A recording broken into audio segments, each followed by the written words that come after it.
What's up guys, this is Shona and welcome back to the iherng podcast, and this episode is brought to you by the Makeover Guys. So if you have just gotten your keys to a brand new unit, either for investment or for own stay, right, do check out the Makeover Guys on their services in helping you furnish your home. Personally, for all my investment properties, even the one that I'm living right now, including this wall here, is all furnished by the team. A great starting point to your renovation process will be to check out their experience center in M Hub Kota Damansara.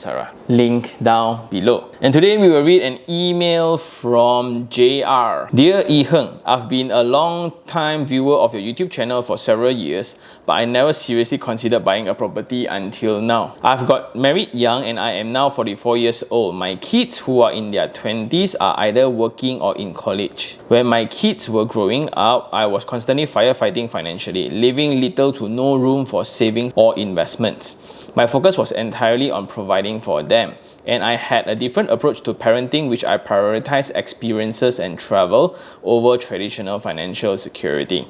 My background is in the education industry, and having seen the inner working of the system, I made a conscious decision that my kids would be better off gaining practical skills rather than following the full college education route. So after they finish secondary school, I encouraged them to acquire essential skills and start working immediately in fields they enjoy. Thankfully, they are now earning well above the average for their age and have a much better financial literacy over their old men. Now that my life has settled down, I've begun to reflect on my own future. Honestly speaking, I was fortunate that my parents own multiple properties, and they even purchased a few under my name, eliminating the immediate need for me to acquire one myself. However, the rental income from those properties goes directly to them, making my DSR appear inaccurate on paper. Lately, I felt a growing desire to purchase a home for myself. It feels like a void inside of me. While I currently live in a landed property, I have no issue downsizing to an apartment while the landed my kids will stay, or vice versa. Doesn't really matter to me. And also, I've recently found a unit I love and wouldn't mind a commute, but I hesitate due to financial concerns, particularly the lack of personal savings. As a huge sum of my family's money goes to insurance, I do not want to use my kids' name because I don't want to affect their DSR, and with my kids now financially independent, I am slowly having some disposable income and also have become much more risk conscious, something I never considered in my younger years while I was willing to plow forward without hesitation. However, given my age, my loan tenure would be much shorter, thus making renting a more feasible option than purchasing. Additionally, I need to consider the long-term financial security of my aging family, both my wife's and my side, and ensure I have emergency funds set aside. Honestly, this is eating me inside out, as I would greatly appreciate your insights on whether purchasing a property at this stage is a sound decision or I'm just thinking out of my ass.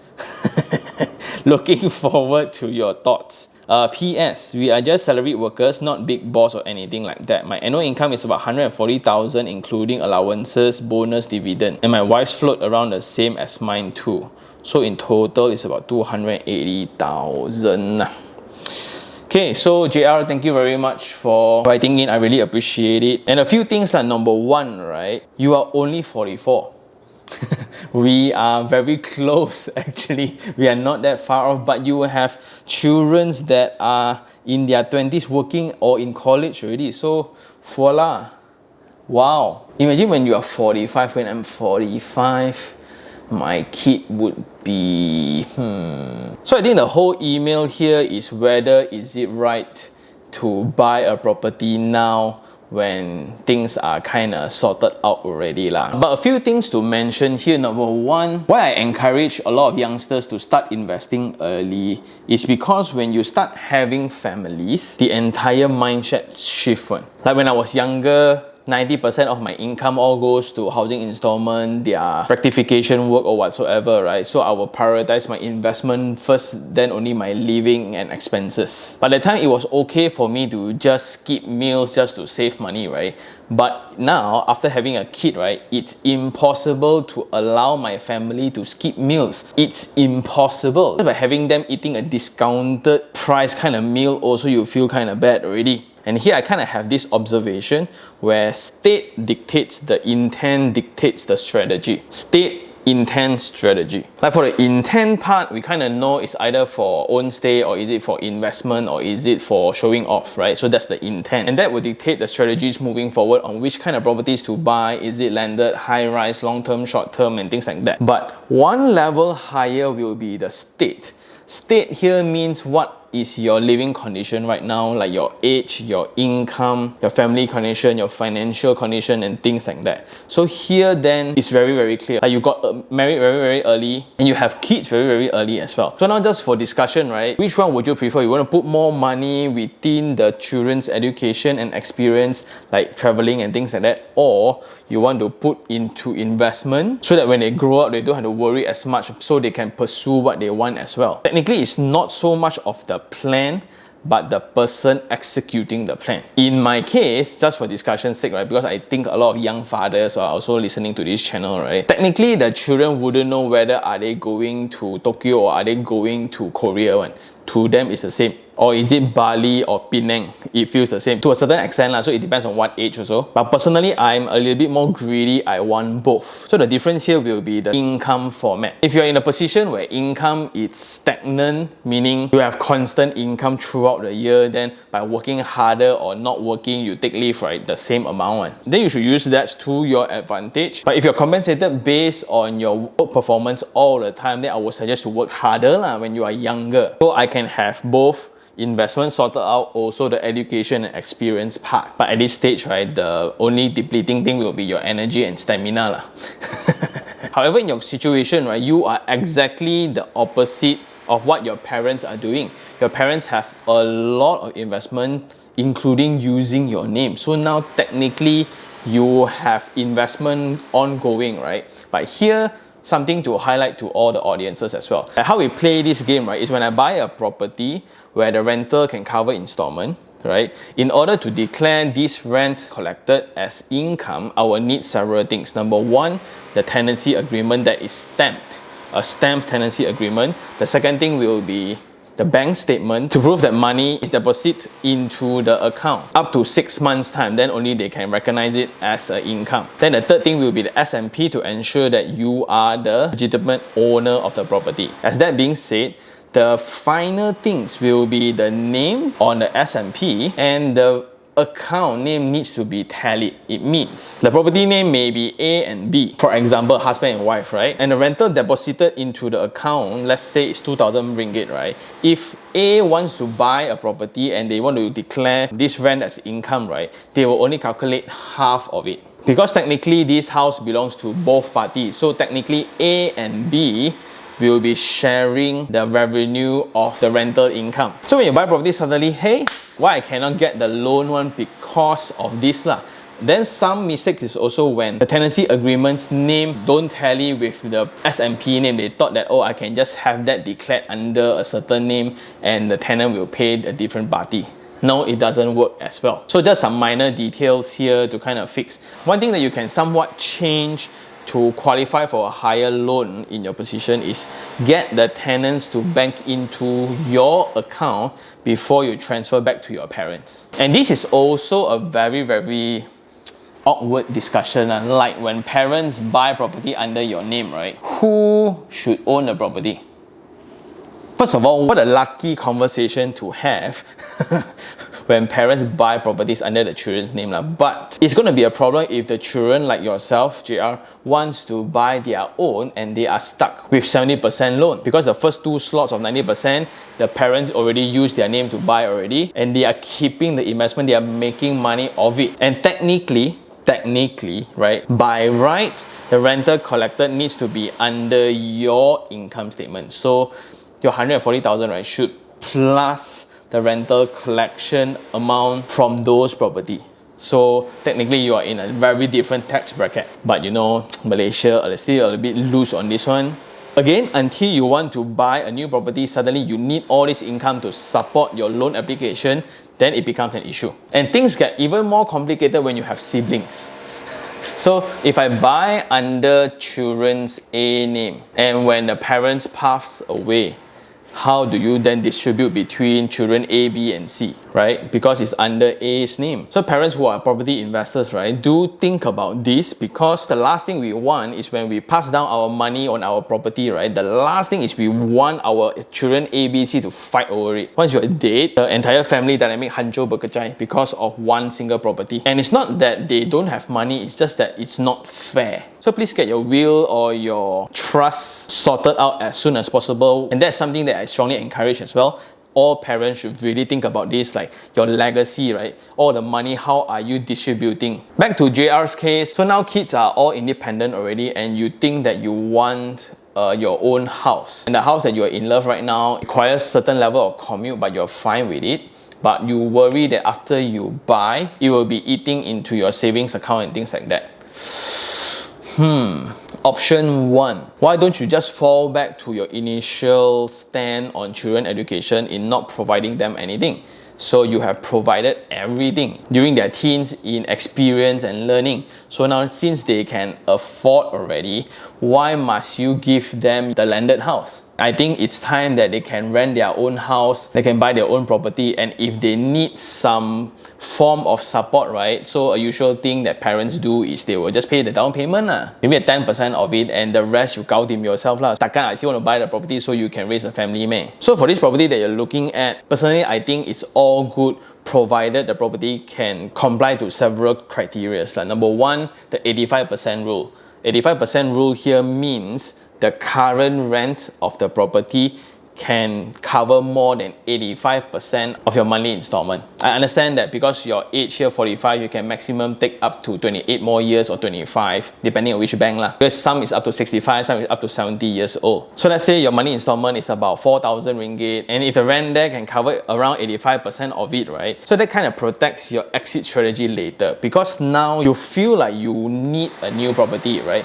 But after 5 years, it's going to be a whole different story. So this 85% rule kind of protects you in a way where 5 years later, if I were to rent out, somewhat the rent can still cover my installment, or it also indicates that the demand for space around the area is there. So if I were to sell the property also, I will not lose money. At least I can break even. So 5 years time, I live for free. That's one of the game plan. The second thing, if your loan cannot qualify, you may actually consider to sell the double-story house if that is the main concern of security in your end. And how to proceed further, number 1, find out the value of the double-story house first. Another bigger thing is that, is it under your name? So I don't know whether is it under your name or is it under your parents' name. Wow, if it's under their name, then it's going to be very complicated.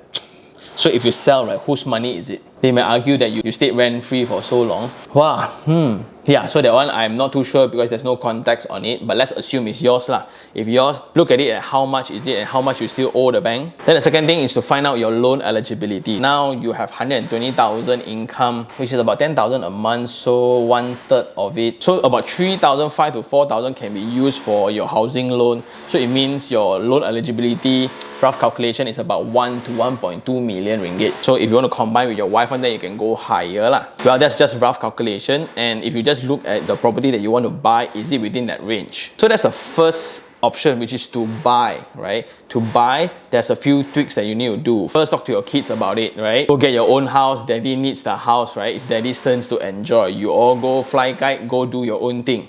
Second thing, find out the value of the property and find out your loan eligibility, and the criteria to fulfill for this new property will be in accordance to the 85% rule. Okay, option 1. Option 2 on this side then will be to rent. Because many may argue that buying a 1 million property, every month you pay about 4,000 versus renting a 4,000 unit, right? Since I'm renting, might as well I just buy. The difference here then will be the duration of usage, like how long more are you going to live within that property. Because within this option, I'm also exploring a different concept, which means it's to collect rent from your children if they were to stay in a double-story house.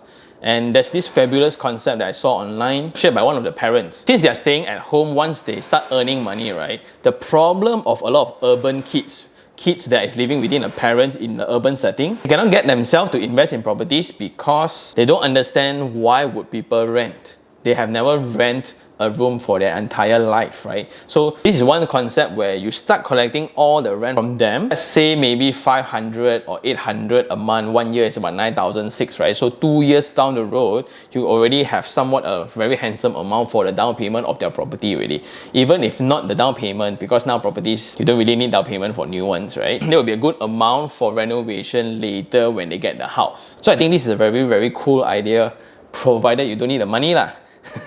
It's just saving on behalf, then you earn some interest on the way, which is excellent. At the same time, it allows them to understand the concept of usage of space. Space actually costs money. Where is it? How big is it? How luxury is it? Those cost money. So with this practice, then they are able to understand the dynamics. So I think that's one alternative. I think the major transition for me personally after owning my home is the absolute peace of mind, which means I don't have to worry that the landlord might want to sell the property anytime, and I'm able to customize the house to the exact need of the family. Like this kind of backboard kind of thing, if I were to install it in a rental house, after 3 years I move out, right? The owner don't like this, they will ask me to move out. So I spend money here to feel good for 3 years and I'll tear it down again. So it doesn't really make sense. So this is just one example. Imagine the kitchen, imagine the toilets, imagine everything else. What you spend within the house, technically the reward will be the daily comfort that you get from it. But there's no absolute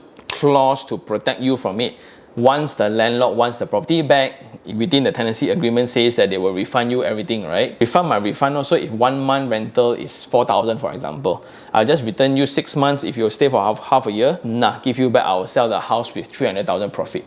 Worth it, ma? Therefore, the question, can you live with this level of uncertainty? Can you like suddenly, hey, next month you gotta go, I just sold the property. Another thing to think about, which also the price of property against the rent. If it's a 1 million ringgit property, but it's renting for 2,500, in my opinion, just rent because the monthly installment is going to be 4,000 to 5,000 for you, and 2,500 seems the reasonable choice. If the property that you like is actually having a rental covering the installment at this stage, then I would suggest to sambil invest lah. You invest while you stay in it lor. So that will be my gauge on it. First will be the intent of it. Like you like the facilities, or you just like the away time for yourself and your wife, right? Or you just want to finally have something that you can call your own. This one I also understand, because after buying so many properties, right? After having one that is truly yours, the feeling is different, right? The ultimate sense of owning a home, and you don't really care about the money installment, you don't really care about the renovation, because it's all for the family. It's expenses. It's not an investment. It's a form of expenses. It's a true luxury to have, because every time you wake up, you feel proud, you feel comfortable, and I think that's the reward of owning your own house lah. But if rent can give you the same thing, because you no longer need the drive, you just really need that space that you call yours, then the financial part would be crucial. Where what's the rent again? Installment. If the installment amount is way higher than the rent, then rent, because it's actually cheaper. Imagine paying 2,008 for a 1.2 million property, where technically you need to pay 4,000 to 5,000 a month. I would suggest rent. But the rent is 3,000, but the monthly installment is also 3,000, then it's a very close call. But then back to option 1, where you can cover 85%, right? I think it's a good to go for option 1 already. Get it? So that's my suggestion. Ultimately, this email reminds me of that core reason why property will always excel in Asian markets, right? We just have this strong romantic feeling towards home ownership. If you have not bought a property or a house before, right, you feel incomplete, you feel not wholesome, and there's this void, like what JR said here, eating him alive. A lot of people feel strongly for landed homes. For a lot of my friends and investors, right, they buy a lot of apartments, they are very successful, but ultimately they just need a landed home to complete life. Well, technically me included, but I got some landed properties. There's also investment, so it's all good. But my sincere advice to JR is, there is no rush. Your pathway is already somewhat completed because you start the cycle early. So now when both of your kids are already independent, working already, so you have more disposable income, and you're only 44 to 45, go live life, bro. We are going to live easily for one more cycle. Imagine living for another 40 more years. So this is a very luxury concern to have. But you're definitely in a position that a lot of people really hope to achieve, and it's a very noble thing as a father also to give everything to the family first. So ultimately there's only two options in this scenario. One is to buy it, one is to rent it, but do understand like what's the pros and cons and what ultimately that you want. Is it just a romantic feeling or for practical reasons that you need the house? And since you have executed all your responsibility in bringing up the kids and things like that, it's just a discussion of installment versus the rental of the property. If the rent is lower than installment by a lot, then renting would be a more practical reason. So maybe 5 years down the road, right, the owner will most likely offer you, hey, you want to buy out my unit, since you are living there so long already, then you lowball the fleur.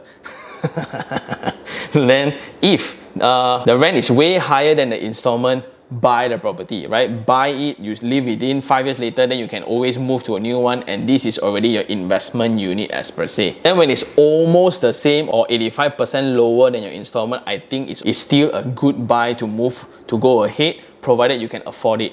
Means your loan eligibility can pass, you actually got money. Because the last thing you want is to finally own a home, but every month you worry, ayo, the bank left 1,000, the bank left 800 by the end of the month.